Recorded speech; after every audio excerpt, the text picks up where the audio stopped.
What is statistics? Statistics is the science of gathering information in order to draw some sort of conclusion. We can use statistics to answer questions such as, what is the average income in Dagestan? What will the population of France be in 15 years from now? And if the health of the stock market may be able to predict the next president of the United States. Our textbook breaks down the process of a statistical study into 3 categories: prepare, analyze, and conclude. We will look at parts of the prepare and conclude section in this video. However, we will leave analyze for future videos. In the preparation stage, we must consider 3 main aspects of the data that we are considering. First is the context, second is the source of the data, and third is the sampling method. Let's look at each of these a little bit closer. Context. What do the data represent, and what are they trying to show? In this example, we are given the ages and heights of male subjects. We can see as the age of the individual increases, so does the height. So what are they trying to show here? Probably, for male humans, that the older they get, the taller they get as well. You should also notice the units in which the data is given. Notice how age here is given in years, and the height is given in feet. In this example, we're given white blood cell counts in thousands and red blood cell counts in millions for male subjects. Given that the data are matched and considering the units of the data, does it make sense to see the difference between each white blood cell count and the corresponding red blood cell count? No. The white blood cell count measures a different quantity than the red blood cell count. So their differences are meaningless. One is measured in thousands and the other is measured in millions. However, if they were both in either thousands or millions, the difference would be a little bit more meaningful. Next, let's consider the source of the data. Are the data coming from a source that has some special interest, which may also be creating some sort of bias? Here's an example. A study sponsored by Juul Tobacco Company shows that tobacco increases neuroplasticity and therefore aids in brain growth. Do you see some sort of potential bias in this study? Well, probably, because the goal of a tobacco company is to sell more tobacco products.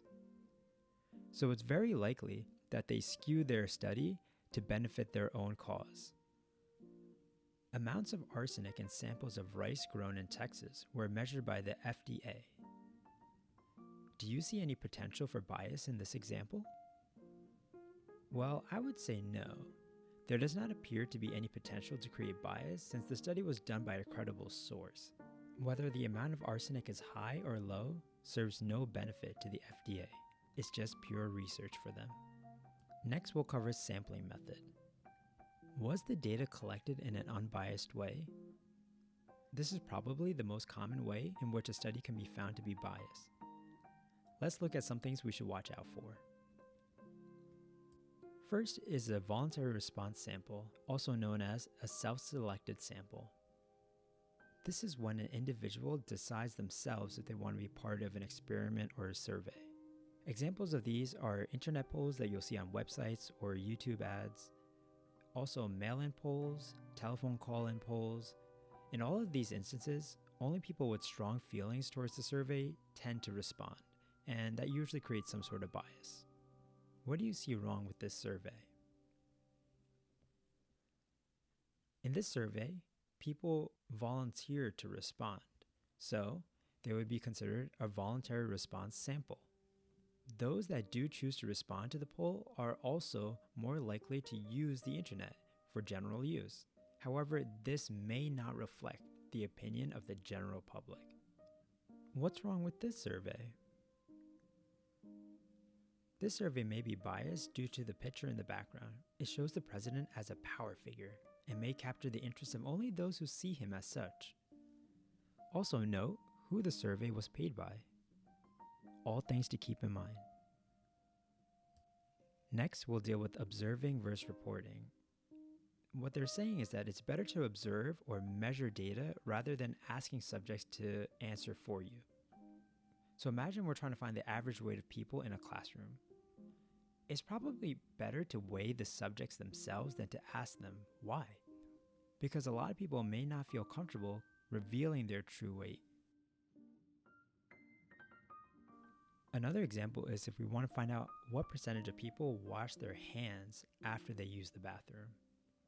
People know that they should wash their hands after using the restroom, so to avoid any sort of shame or embarrassment, they will most likely answer yes to the question, even if it's not the complete truth.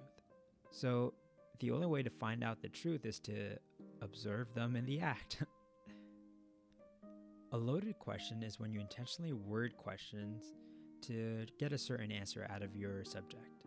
So for example, we could ask the same question in two different ways. Should we feed meat to our children, which is known to have carcinogens? Or we can ask it as, should we let our kids eat meat? The first way of asking this question makes it sound like you hate your kids. So obviously they would say, no, we wouldn't feed meat to our children. And this would probably create some sort of bias. Here's another example. Can you meet to discuss this tomorrow, or are you too busy slacking off? The only answer you can pick from are yes, I can meet, or no, I'm busy slacking off.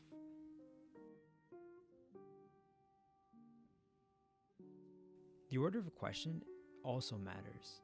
People are more likely to agree with your first choice rather than your second.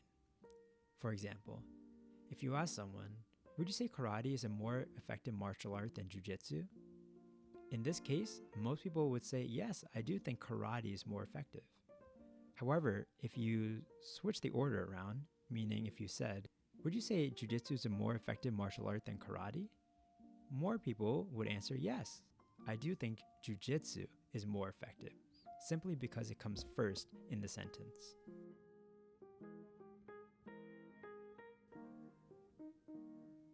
Now let's look at our conclude step. Statistical significance versus practical significance. What is statistical significance? Statistical significance is the likelihood that a relationship between two or more variables is caused by something other than chance. And this chance should be less than 5%. This is a confusing definition. When you see an example, it'll make a little bit more sense. What is practical significance? Well, practical significance is the practicality of doing something. Is something worth doing? In this example, we have a study of some sort of diet and exercise program where 40 subjects lost an average of 22 pounds. There is about a 1% chance of getting such results with a program that has no effect. So the question here is this statistically significant? Well, they say there's only a 1% chance of losing 22 pounds if they didn't use the program. So it must not be by luck, and therefore the program actually works. Notice how 1% is also smaller than our critical number, 5%. So yes, this is statistically significant. Is this practically significant? Well, 22 pounds is a lot of weight, so I think it seems practically significant as well. Now let's assume that the diet cost $1 million. Is it still practically significant? Well, the question is, would I pay $1 million to lose 22 pounds? Probably not. I bet I can find a cheaper way. So in that sense, it would not be practically significant.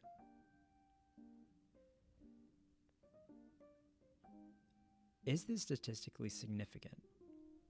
The chances of having 1,020 out of 2,000 girls has a 19% chance of occurring without any sort of treatment. That means it can very much happen without the use of medication. 19% is a lot larger than our 5% margin. So we mark this as not statistically significant. Anytime the chance of something occurring without any sort of treatment is greater than 5%, we call it not statistically significant. But is this practically significant? Well, it really depends on the individual.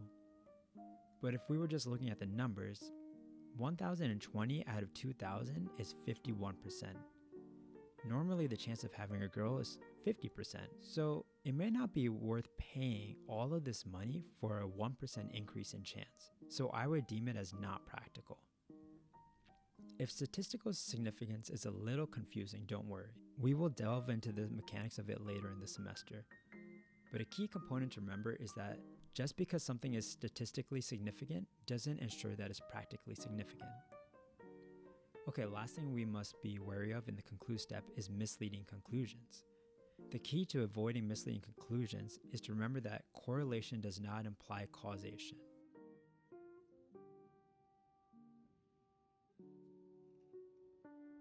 A misleading conclusion would be to assume that ice cream causes drowning. Although they are correlated, there may be other unaccounted for factors that connect them, such as temperature. The higher the temperature, the more likely people are to buy ice cream, and the more likely people are to go swimming. Therefore, the more chances there are for someone to drown.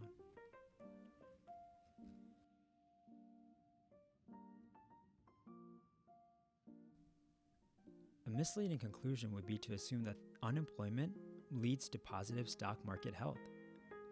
Although they are correlated, there may be other unaccounted for factors that may be linking the two. One such factor may be the consideration that the top 5 largest companies in the S&P are all tech companies that are thriving through the pandemic.